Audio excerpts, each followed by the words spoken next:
Hello. जी, नमस्ते। नमस्कार। FM विविध भारती आकाशवाणी वाराणसी से मैं ध्वनि मित्र पांडुरंग पुराणिक, और हम अपने श्रोताओं को बताएं कि इस समय हमारे साथ बेंगलुरु से जुड़ी हैं बर्नाली दत्ता आचार्य। बहुत बहुत स्वागत है आपका। नमस्कार बर्नाली बहुत जी। बहुत शुक्रिया। संगीत के क्षेत्र में आप बड़ा अच्छा काम कर रही हैं और बहुत सारे लोगों को संगीत से जोड़ने में आपने बड़ी भूमिका निभाई है। जो नवांकुर हैं उनको भी आप शास्त्रीय संगीत किस तरह आनंद देता है और शास्त्रीय संगीत में भविष्य क्या है, उन सारी चीज़ों के बारे में बहुत अच्छे से उन्हें बताया है और उनको प्रेरित किया है। हम आपके इस कार्य के लिए पहले तो आपका अभिनंदन करना चाहेंगे और थोड़ा सा आपका जो शुरुआती प्रवास रहा है, शुरुआती यात्रा रही है, कहाँ से शुरू हुई, क्योंकि बनारस में भी कुछ दिन आप रही हैं, तो वो एक थोड़ा सा वृत्तांत हमें संक्षेप में बताइए। जैसे कि मेरे अपने स्कूलिंग के बाद मैं पश्चिम बंगाल में रहती थी, जी तो उसके बाद मैं बनारस में गई बीएचयू में पढ़ाई करने जी संगीत से। जी और साथ ही में गुरुजी के साथ भी उनके साथ भी शिक्षा प्राप्त करने का, उनके पास संगीत की शिक्षा शिक्षा प्राप्त करने का भी सुअवसर प्राप्त हुआ। जी जी तो वो करीब 1998 की बात है। जी तो तब मैं उनके पास सीखना शुरू की। और साथ ही में गुरुजी तो मार्गदर्शन, जैसे संगीत सीखना और संगीत के प्रचार प्रसार में उनकी जो भूमिका है जी जी उसके बारे में वो हमेशा उत्साहित प्रेरित करते थे। जी जी तो वो चीज तो हमेशा दिमाग में रहती थी। जी तो साथ ही में दिन गुजरते गए तो बनारस की मेरी पढ़ाई के बाद मैं कोलकाता गई। कोलकाता में काफी साल रही। जी तो कोलकाता में भी मैं अपना एक संगीत संस्था सिखाने के लिए शुरू की, जी जी कलावती म्यूजिक एकेडमी नाम से। जी और कोलकाता में भी मैं यूनिवर्सिटी से पढ़ाई की, आगे की, जी एमयू के बाद की। जी जी और उसके बाद भी फिर भी मन था कि गुरुजी के पास सीखूं सीखूं। तो ऊपर वाले की दया से फिर भी ऑनलाइन वगैरह इन सब की सुविधा से फिर से गुरुजी से जुड़ पाई, जी सीख पाई। थोड़ा बहुत कोशिश है, सीख पाई तो बोलूंगी नहीं, कोशिश कर रही हूँ जी जितना भी जी हो सके। जी और साथ ही में ये जो सिखाने वाला जो परंपरा है, मैं ये भी कोशिश करती हूँ कि जितना मुझे आता है थोड़ा बहुत जी उतना भी सिखाऊं। और जी साथ ही में बहुत लोग जुड़ते गए मेरे साथ, पहले पश्चिम बंगाल में, फिर अभी बैंगलोर में। जी तो जी साथ ही में मेरा संगीत संस्था भी एक बढ़ता गया, थोड़ा थोड़ा करते करते जुड़ता गया। जी और जी फिर इस तरह से फिर अभी जैसे फेसबुक लाइव वगैरह हो रहा है, तो सारे भारत से, ऐसे कि भारत के बाहर से भी थोड़े बहुत लोग जुड़ जाते हैं। और जो लोग बहुत उत्साहित है कि कुछ गाए बजाए जी जी और लोग जाने एक दूसरे को, जैसे जी कि संगीत के प्रचार प्रसार में आए, तो उस तरह से कोशिश तो करती हूँ मैं भी। जी पर पूरे ही गुरु जी के मार्गदर्शन से, उन्हीं के उत्साह की वजह से, पंडित देवाशीष देवी के वजह ओ से। जी जी जी। तो चलिए, बहुत अच्छा है। देखिए, गुरु का मार्गदर्शन मिलना बहुत बड़ी बात होती है और कहा जाता है कि यदि योग्य गुरु मिल जाए तो शिष्य जी का जी भविष्य निखर जाता है, उसके अंदर की कला खिल उठती है।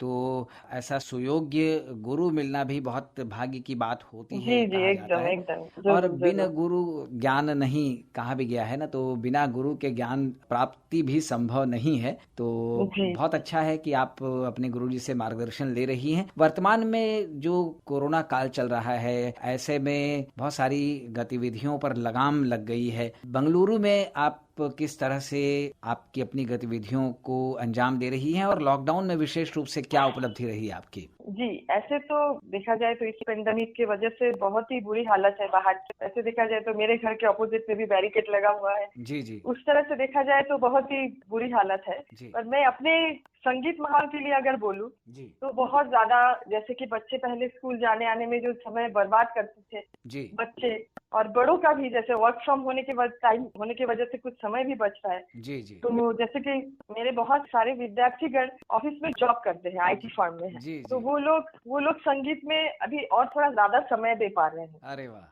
हाँ, और सीखने की उत्सुकता और बढ़ गई। ये तो बड़ी अच्छी जैसे बात है कि कि हाँ, आईटी क्योंकि फॉर्म में होने के बावजूद भी लोग संगीत से जुड़ रहे हैं, और वो भी जी जी शास्त्रीय जी, संगीत से। क्योंकि ऐसे तो देखिए, अगर अगर आप इसी को लेके सोचेंगे कि अभी क्या होगा, तबीयत खराब हो जाएगी कि नहीं, तो जी आप तो और भी टेंशन में आ जाएंगे। इससे अच्छा है कि आप संगीत में और अपना मन लगाए।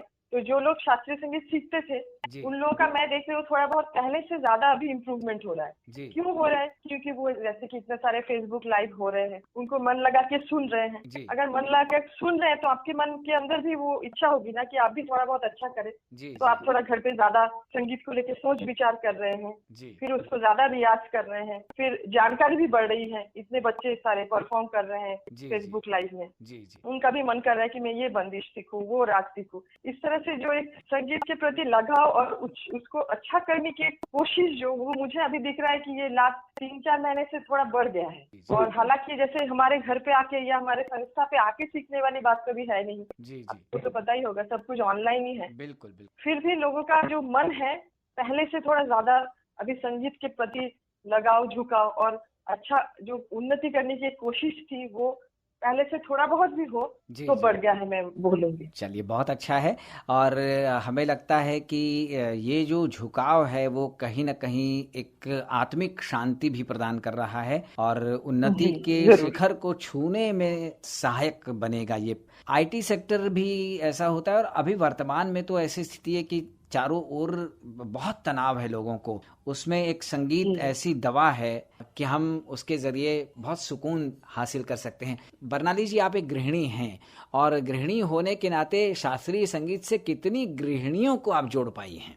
जी, गृहिणियों को जोड़ पाऊँ तो मैं बोलूँ, उससे भी ज्यादा मैं बोलना चाहूँ कि संगीत की शिक्षिका जी जी। जो पहले ऐसे भी मेरे पास बहुत सारे स्टूडेंट्स थे जो आईटी फार्म में थे, वो आईटी का जॉब छोड़ के पूरी तरह संगीत में आ गए हैं। अभी वो संगीत की शिक्षिका बन गई है। इस तरह से बहुत लोग हैं। जी जी। और इस तरह से भी है जो पहले गृहिणी हुआ करती थी, अभी वो संगीत शिक्षिका बन गई है। इस तरह से भी है। और इस तरह से भी है जो कि ऑफिस में काम करते थे, अभी कलाकार बनने के सपने देखते हैं। और छोटे बच्चे भी हैं जो आगे चल के संगीत को लेके कुछ करना चाहते हैं। तो इस तरह से बहुत तरह के लोग जुड़ चुके हैं। और जो जो इस तरह से भी है, बहुत सीनियर है, काफी बड़े हैं मेरे से भी उम्र में, फिर भी अपने प्रोफेशन जैसे कि बिजनेसमैन है, साथ ही में संगीत को लेके एक समय देते हैं हर रोज। और जैसे कि जैसे आप बोल रहे थे कि डिप्रेशन को कम करने में संगीत का भी बहुत बड़ा योगदान है, उसका भी फायदा ले रहे हैं। बिल्कुल। आप जब बनारस में रहीं और संगीत की शिक्षा आपकी चल रही थी, तो उस समय की कोई ऐसी घटना जो आपको याद आ रही हो, सुखद कुछ ऐसा आप बताना चाहें हमारे श्रोताओं को? उस समय की सबसे बड़ी बात जो मुझे आज सुबह में सोच रही थी, जी। जब मैं पहली बार बनारस गई, तब तो मुझे बस अंदर मेरी एक इच्छा थी कि मैं अच्छे से सीखूं। मैं सीख के नहीं आई थी, मैं सीखने की कोशिश थी। थोड़ा बहुत बेसिक नॉलेज तो था, मैं अपनी मम्मी के बात सीखी थी। स्कूल में जैसे सब लोग संगीत लेते हैं उस तरह से था। तो मेरे मन में भी वो इच्छा थी कि मैं और अच्छा करूँ और सीखूं। कॉलेज में भी संगीत कला संकाय BHU से, बनारस हिंदू यूनिवर्सिटी से मैं पढ़ रही थी और साथ ही में की इच्छा था कि मैं और अच्छा करूं और सीखूं। तो इस तरह से कोशिश करते करते तब मुझे गुरुजी पंडित देवाशीष द्विवेदी जी के बारे में पता चला जी। तो काफी दिनों से मैं कोशिश करती रही कि उनसे मिलूं, उनसे सीखूं। किसी तरह से भी ये हो नहीं पा रहा था। काफी 1 साल लग गया इस तरह से। फिर एक दिन अचानक से एक संयोग बना, मुझे उनका फोन नंबर मिला और मैं उनको कॉल की। तो गुरुजी, ठीक है तो तुम आओ, इस दिन आके मुझसे मिलो, अपना गाना सुनो, सब ठीक ठाक लगे तो मैं तुमको सिखाना शुरू कर सकता हूँ। वो तो बात की बात। पर इस तरह से क्या हुआ, जिस दिन मैं जाने वाली थी उस दिन गुरुजी को बहुत जरूरी कुछ काम आ गया और गुरुजी फिर मुझे इन्फॉर्म करना चाहे किसी के माध्यम से कि बरनाली तुम मत आओ आज, क्योंकि आज मुझे जाना है एक जगह। तो इसी को इन्फॉर्म करने के लिए वो मेरे एक रिलेटिव है जो तिगरा में रहते हैं, मेरे चाचा जी, उनको बोलने के लिए गए। उनको उन्होंने बोल भी दिया, पर किसी वजह से ये खबर मेरे पास नहीं आ पाई कि वो मना कर रहे हैं, आज मत आओ। मैं जैसे कि प्लान था उस समय से मैं उनके घर पे पहुंच गई और किसी वजह से गुरुजी का वो जाना जो प्लान था वो नहीं हो पाया। बस इसी को लेकर मैं सोच रही थी कि ये एक बहुत बड़ी संयोग की बात है कि आप कुछ प्लान करो पर होता है कुछ और। सही बात। उसी तरह से हम लोग कितना कुछ प्लान करते हैं तो हो जाता है कुछ और। तो वही है, जो ईश्वर की इच्छा होती है वही होता है। बरनाली जी, आप बंगलुरु में हैं लेकिन बनारस को कितना मिस करती हैं? बहुत ही मिस करती हूँ क्योंकि वहाँ का जो संगीत का परिवेश है, जो माहौल है, कुछ अलग ही है। तो बैंगलोर में भी संगीत का माहौल है, पर बनारस में कुछ अलग ही है। जैसे मंदिर में हमेशा इतने सारे संगीत के कॉन्सर्ट्स होते रहते हैं। जैसे कि संकट मोचन में 5 रात्रि व्यापी एकदम होता रहता है। 6 दिवसीय होता है, तब 5 दिवस ये होता था। तो इस तरह से वो एक अलग ही माहौल है बनारस का कि आप अगर चाहो संगीत सुनना, अगर चाहो सुनना, एक साधना करने के लिए एक अलग ही माहौल है बनारस में, जो और कहीं शायद मैं तो इतनी जगह रही एक अलग ही माहौल मुझे एकदम अनुभव होता है कि बनारस का माहौल ही कुछ अलग एकदम माहौल है कि अब बनारस में पहुंचो और लगता है कि एक संगीत साधना का माहौल है। क्या बात है। तो बनारस के उन प्रवास के दिनों में आपको बनारसी खान पान में क्या चीज सबसे ज्यादा पसंद आती थी? उस स्वाद को आप मिस कर रही हैं अभी? जी, मैं तो एकदम बहुत मिठाई की शौकीन हूँ। मैं दुकान का नाम अभी बोलूंगी नहीं, मुझे दुकानों का नाम भी याद है। जी जी जी। उस दुकान का गुलाब जामुन, फिर वो जो लंका में मिलता है लस्सी में वो रबड़ी डाल के, उसका तो कोई जोड़ नहीं, उसका तो कोई जोड़ नहीं। आप कहीं भी जाइए वो तो कहीं भी नहीं मिलेगा। जी जी। फिर अस्सी घाट में वो जो अलग सा एक चाट मिलता है, उसका भी कोई तोड़ नहीं। तो इस तरह से बहुत सारी यादें हैं और खान पान से जुड़ी हुई तो बहुत सारी बातें हैं। बहुत अच्छी बात है। तो ऐसी चीजों का नाम आपने लिया है कि निश्चित रूप से सुनने वालों के मुंह में पानी आ जाएगा, है ना? बरनाली जी, बंगलुरु में कोरोना की स्थिति क्या है? कितने सतर्क हैं लोग? आपका अनुभव क्या कहता है? जी, ऐसे तो बहुत लास्ट मंथ तक बहुत कंट्रोल में था जी। इसी वीक में थोड़ा सा बहुत ज्यादा फैलने का थोड़ा सा न्यूज आ रहा है, क्योंकि थोड़ा सा लॉकडाउन थोड़ा सा लूज होने की वजह से सब लोग ऑफिस जाना, काम पे जाना थोड़ा बहुत शुरू कर दिए हैं। तो इस वजह से क्या हुआ, इसी हफ्ते में एक दिन सबसे ज्यादा रिकॉर्ड आ गया, एक ही दिन में 500 केस आ गए। तो उसी वजह से हम लोग थोड़ा बहुत डरे हुए हैं।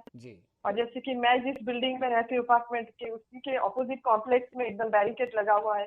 उसी लेन में से 3 जन का पॉजिटिव आ गया। इसी वजह से हम लोग थोड़े बहुत, और बहुत लोग मान के चल रहे हैं, ऐसी बात नहीं कि मास्क नहीं लगा रहे हैं, सोशल डिस्टेंसिंग नहीं कर रहे हैं। थोड़ा बहुत तो बाजार शॉपिंग वगैरह जाना पड़ता है, मिनिमम उतना ही लोग निकल रहे हैं और फिर नियम मानते हुए भी चल रहे हैं। फिर भी सिचुएशन ऐसा है जी, तो थोड़ा बहुत इस वीक से तो हम लोग ज्यादा ही बेंगलोर वाले थोड़ा घबरा गए हैं। तो और भी सतर्क रहने की जरूरत है, तभी हम सुरक्षित रह पाएंगे निश्चित रूप से। बरनाली जी, बहुत अच्छा लगा आपसे बातें करके। चलने से पहले आपकी पसंद का एक गाना जरूर हम श्रोताओं तक पहुंचाना चाहेंगे। कौन सा गीत है बताइए? मन्नाडी जी का जो गाना है भैरवी में, जो उनका बहुत फेमस गाना है, वो सुना दीजिए। जी, लागा चुनरी में। क्या बात है, क्या बात है। तो हम आप तक पहुंचाते हैं और अपने श्रोताओं को बताएं कि बंगलुरु से हमारे साथ जुड़ी थी बरनाली दत्ता आचार्य। हम FM विविध भारती और आकाशवाणी वाराणसी की ओर से आपको ढेर सारा धन्यवाद दे देते हैं। अब ध्वनि मित्र पांडुरंग पुराणिक को दीजिए इजाजत। नमस्कार। बहुत बहुत शुक्रिया। नमस्कार। नमस्कार।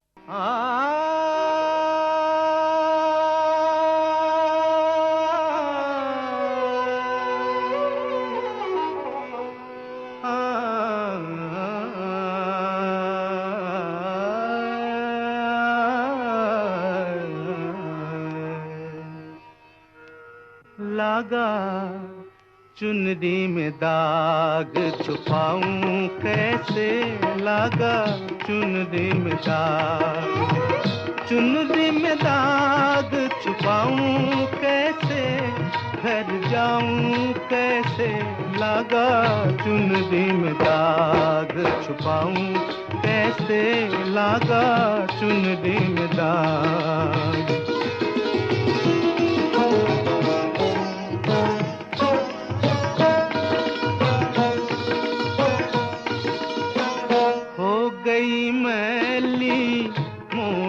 चुनरिया कोरे बदन सी कोरी चुनरिया, हो गई मैली मोरी चुनरिया, कोरे बदन सी कोरी चुनरिया।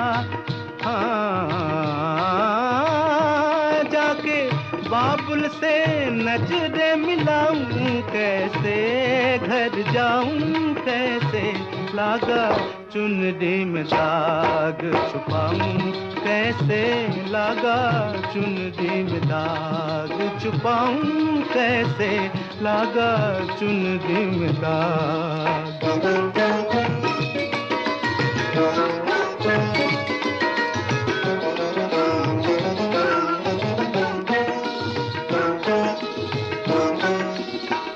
भूल गई सब वचन विदा के, खो गई मैं ससुराल में आके, भूल गई सब वचन विदा के, खो गई मैं ससुराल में आके।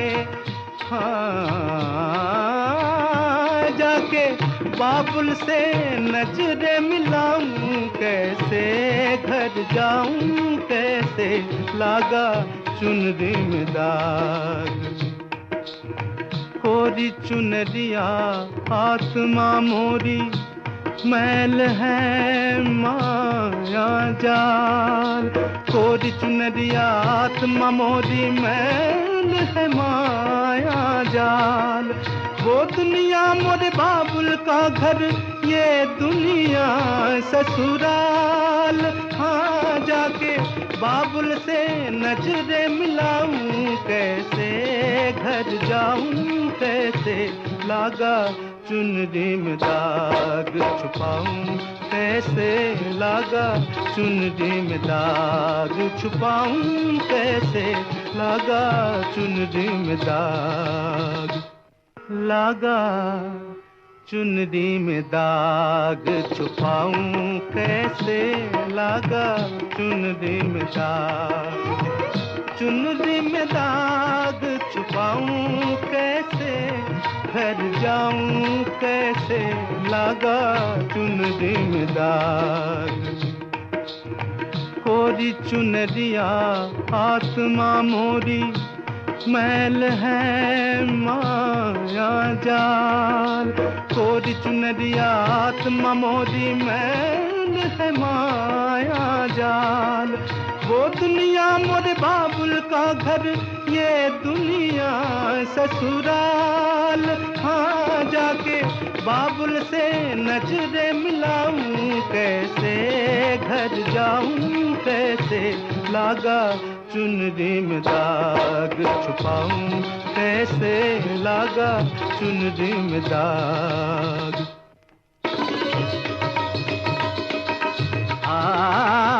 dim tanana dirdatanum tanadere nadim tanana dirdatanum tadere nadim tanana dirdatanum tadere nadim nadere dere tanadere tanatum dirdadare tare dani dim tanana nadir dirdani dani dani dani dim tanana dirdatanum tanadere nadim tanana dirdatanum tadere na सप्त सुर न तीन ग्राम बंसी बाजे रेत तनि तनि निद निद the प प म म ग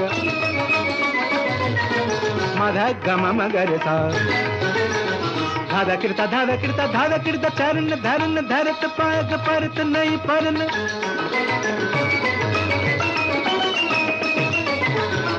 झर झन के झन नन नन नन नादृ दीम तनुम नन नन तन तन नदीम तन नदृ तानु तान नदेरे नदीम तन नदृ तान नून तदेरे नदीम तन नदृ तान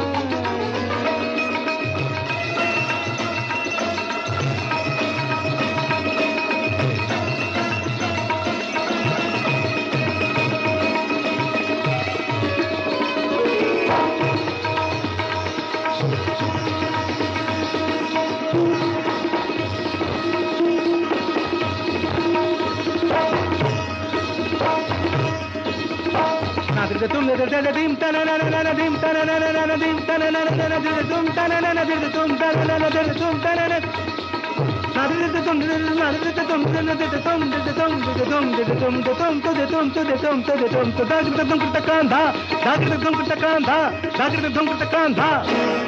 dim tanana dirdatanum tanadere nadim tanana dirdatanum tanadere nadim tanana dirdatanum tanadere nadim tanana dirdatanum tadere nadim tanana dirdatanum Didata, didata.